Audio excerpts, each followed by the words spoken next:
Hi hello നമസ്കാരം. മല്ലു മലയാള കുക്കിങ്ങിൻ്റെ പുതിയൊരു വീഡിയോയിലേക്ക് എല്ലാവർക്കും ഒരിക്കൽ കൂടി സ്വാഗതം. ഇന്ന് നമ്മൾ ഉണ്ടാക്കാൻ പോകുന്നത് വീട്ടിൽ തന്നെ എളുപ്പത്തിൽ തയ്യാറാക്കാൻ പറ്റുന്ന ചിക്കൻ 65 ആണ്. നമ്മൾ ഈ കടയിലൊക്കെ കഴിച്ചിരിക്കുന്ന ആ ഒരു അതേ രുചിയിലാണ് നമ്മളിന്ന് ഇവിടെ ഉണ്ടാക്കാൻ പോകുന്നത്. അപ്പോൾ വീഡിയോ സ്കിപ്പ് ചെയ്യാതെ കാണുക. വീഡിയോ ഇഷ്ടപ്പെട്ട ഫ്രണ്ട്സിൻ്റെ ഫാമിലിക്കും ഷെയർ ചെയ്യാൻ മറക്കരുത്. എൻ്റെ ചാനൽ ആദ്യമായിട്ട് കാണുന്നുണ്ടെങ്കിൽ സബ്സ്ക്രൈബ് ചെയ്യാൻ ലൈക്ക് ചെയ്യാൻ മറക്കരുത്. നമുക്ക് നേരെ വീഡിയോയിലേക്ക് പോവാം. കഴുകി വൃത്തിയാക്കിയ 1/2 കിലോ ചിക്കനാണ് ഞാൻ ഇവിടെ എടുത്തിരിക്കുന്നത്. അതിലേക്ക് ഞാനൊരു 2 ടേബിൾ സ്പൂൺ തൈര് ഒഴിച്ച് കൊടുക്കാം. ഇനി ഞാനിവിടെ ഇതിന് നന്നായിട്ടൊന്ന് മിക്സ് ചെയ്തെടുക്കാം. നമ്മൾ കൈ കൊണ്ടോ അല്ലെങ്കിൽ ഇതേപോലെ സ്പൂൺ കൊണ്ടോ നന്നായിട്ടൊന്ന് മിക്സ് ചെയ്ത് കൊടുക്കാം. തൈരും ചിക്കനും കൂടി നന്നായിട്ടൊന്ന് മിക്സ് ആയിട്ട് വരട്ടെ. ഓക്കെ, ഇത്രയും മതിയാവും. ഇനി ഇതിലേക്ക് 1 ടേബിൾ സ്പൂൺ ഇഞ്ചി വെളുത്തുള്ളി പേസ്റ്റ് ഇട്ട് കൊടുക്കുന്നുണ്ട്. അത് വീഡിയോ എടുക്കാൻ വിട്ടുപോയതാണ്, ദയവായി ക്ഷമിക്കുക. ഇനി ഞാനിതിലേക്ക് പൊടികളാണ് ചേർക്കാൻ പോകുന്നത്. 1 ടീസ്പൂൺ മുളക് പൊടി, പിന്നെ 1 ടേബിൾ സ്പൂൺ കാശ്മീരി ചില്ലിയാണ്, അതിട്ട് കൊടുക്കാം. ഇനി 1/2 ടീസ്പൂൺ ചെറിയ ജീരകം പൊടിച്ചത് അതിട്ട് കൊടുക്കാം. ഇനി 1 ടേബിൾ സ്പൂൺ മല്ലിപ്പൊടി അതിട്ട് കൊടുക്കാം. ഇനി ചേർക്കാനുള്ളത് 1 ടീസ്പൂൺ ഗരം മസാല ഇട്ട് കൊടുക്കാം. ഇനി 1 ടീസ്പൂൺ മഞ്ഞൾപ്പൊടിയാണ് ഇട്ട് കൊടുക്കാം. ഇനി ആവശ്യത്തിന് ഉപ്പും കൂടി ഇട്ട് കൊടുത്ത് ഇനി കൈ കൊണ്ട് നന്നായിട്ടൊന്ന് ഇളക്കി യോജിപ്പിക്കാം. ചിക്കനിലേക്ക് മസാല നന്നായിട്ടൊന്ന് പിടിക്കുന്ന രീതിയിൽ അതേപോലെ നല്ല പോലെ ഒന്ന് കുഴച്ച് കൊടുക്കാം. ഓക്കെ, ഇത്രയും മതിയാവും. ഇനി ഞാനിതിനെ ഒരു അരമണിക്കൂർ നേരത്തേക്ക് ഫ്രിഡ്ജിൽ വെക്കാൻ പോകണം. എന്നാൽ നമ്മുടെ മസാലയൊക്കെ നല്ലപോലെ ഒന്ന് പിടിക്കും. ഏകദേശം അരമണിക്കൂർ കഴിഞ്ഞിട്ടുണ്ട്. നമുക്ക് ചിക്കൻ റെഡി ആയിട്ടുണ്ട്. ഇനി ഞാൻ ഇതിലേക്ക് ചേർക്കാനുള്ളത് കോൺഫ്ലവറാണ്. അത് ഞാനിതിന് ആദ്യം തന്നെ ചേർക്കാത്തത് നമ്മൾ ഈ ഫ്രിഡ്ജിൽ വെക്കുന്നതുകൊണ്ട് നമുക്ക് കോൺഫ്ലവർ ചേർത്ത് കഴിഞ്ഞാൽ അത് കറക്റ്റ് രീതിയിൽ ക്രിസ്പി കിട്ടില്ല. അതുകൊണ്ടാണ് അരമണിക്കൂർ വെച്ചതിന് ശേഷം നമ്മൾ വയ്ക്കുമ്പോൾ ആ ഒരു ക്രിസ്പിനെസ് നമുക്ക് ഈ കോൺഫ്ലവർ ഇടുമ്പോൾ കിട്ടും.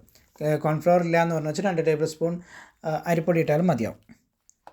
ഓക്കെ, നമുക്ക് ഉള്ളതിനനുസരിച്ച് നമുക്കതിനെ ചെയ്യാൻ പറ്റും. ഞാനിത് കോൺഫ്ലവർ നന്നായിട്ട് ഇതിലേക്ക് ചിക്കനിലേക്ക് നന്നായിട്ടൊന്ന് മെൽറ്റ് ചെയ്തെടുക്കാം. ഇനി നിങ്ങൾക്ക് അരമണിക്കൂർ വെക്കേണ്ട, അതിന് പെട്ടെന്ന് ആക്കണം എന്നുണ്ട് പറഞ്ഞു വെച്ചാൽ ഇതുപോലെ ഫസ്റ്റ് തന്നെ കോൺഫ്ലവർ ചേർത്തിട്ട് നമുക്കിങ്ങനെ ഫ്രൈ ചെയ്തെടുക്കാം.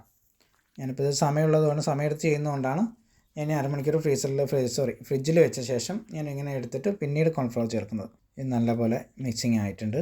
ശരി, ഇത്രയും മതി. ഇനി ഞാനിവിടെ അടികട്ടിയുള്ളൊരു ചീനിച്ചട്ടി എടുത്തിരിക്കുന്നത്. അതിലേക്ക് 2 കപ്പ് വെളിച്ചെണ്ണ ഒഴിച്ചെടുക്കാം.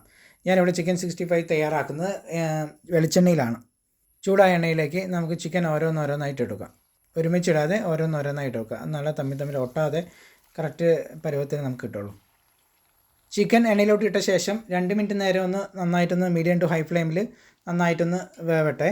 ഒരു ഭാഗം ആയതിനു ശേഷം പിന്നീട് കയ്യിൽ വെച്ചിട്ട് ഇതേപോലെ ഒന്ന് ഇളക്കി കൊടുത്താൽ മതി. അല്ലാന്ന് പറഞ്ഞു വെച്ചാൽ ആ മസാല മൊത്തം എണ്ണയിലേക്ക് പോകാൻ സാധ്യതയുണ്ട്. ഇനി ഇതിനെ നന്നായിട്ടൊന്ന് മറിച്ചിടാം. എല്ലാം കൂടി എല്ലാ ചിക്കനെയും നമുക്ക് ഇതേപോലെ ഒന്ന് മറിച്ചിടാം. ചിക്കൻ ഏകദേശം വേകാറായിട്ടുള്ള പരുവമായിട്ടുണ്ട്. നമുക്ക് ഈ സമയത്ത് കുറച്ച് പച്ചമുളക് ഇട്ട് കൊടുക്കാം. ഇനി ഇതിലേക്ക് ഞാൻ കുറച്ച് കറിവേപ്പിലയും കൂടി ഇട്ട് കൊടുക്കുന്നുണ്ട്. പച്ചമുളകും കറിവേപ്പിലയും ഫ്രൈ ആവുന്ന സമയം കൊണ്ട് നമ്മുടെ ചിക്കൻ നല്ലപോലെ വെന്ത് റെഡി ആയിട്ടുണ്ടാവും. നമ്മുടെ ചിക്കൻ ഇവിടെ റെഡി ആയിട്ടുണ്ട്. ഇനി നമുക്ക് ഇതിനൊന്ന് കോരി മാറ്റുമ്പോൾ പ്രത്യേകം ശ്രദ്ധിക്കുക. നമ്മുടെ ഈ എണ്ണ നല്ല ചൂടുള്ളതായതുകൊണ്ട് ശരീരത്തിലെവിടെയും തെറിക്കാൻ സാധ്യതയുണ്ട്. കുട്ടികളെ കൊണ്ട് ഇത് അനുകരിക്കാതിരിക്കാൻ ശ്രമിക്കുക. ഞാനിവിടെ 2-3 ഘട്ടമായിട്ടാണ് ഞാനിങ്ങനെ ഫ്രൈ ചെയ്തെടുക്കുന്നത്. ഒരുമിച്ചിടാതെ ഞാൻ ഇതേപോലെ കുറച്ചായി ഇട്ട് കൊടുത്തിട്ടാണ് ഞാൻ എടുക്കുന്നത്. ഓക്കെ, വീണ്ടും അതേപോലെ തന്നെ നമ്മൾ ചെയ്തിട്ടുണ്ട്. എരിവ് മുളക് ആവശ്യത്തിന് ഇട്ടാൽ മതി. എരിവിനനുസരിച്ച് നിങ്ങൾ ചെയ്താൽ മതി. ഞാനിതാ എല്ലാം അങ്ങനെ കോരി എടുത്തിട്ടുണ്ട്. അപ്പോൾ ഇത്രയേ ഉള്ളൂ. നമ്മുടെ റെസ്റ്റോറൻറ്റിലും കടകളിലൊക്കെ കിട്ടുന്ന അതേ രുചിയിലാണ് ഞാനിവിടെ ചിക്കൻ 65 ഉണ്ടാക്കുന്നത്. നിങ്ങൾ കണ്ടാൽ തന്നെ അറിയാം. നല്ല ക്രിസ്പിയും അകത്ത് നല്ല സോഫ്റ്റും ആയിട്ടുള്ള നല്ല അടിപൊളി ചിക്കൻ 65 ഇവിടെ റെഡിയായി കഴിഞ്ഞു.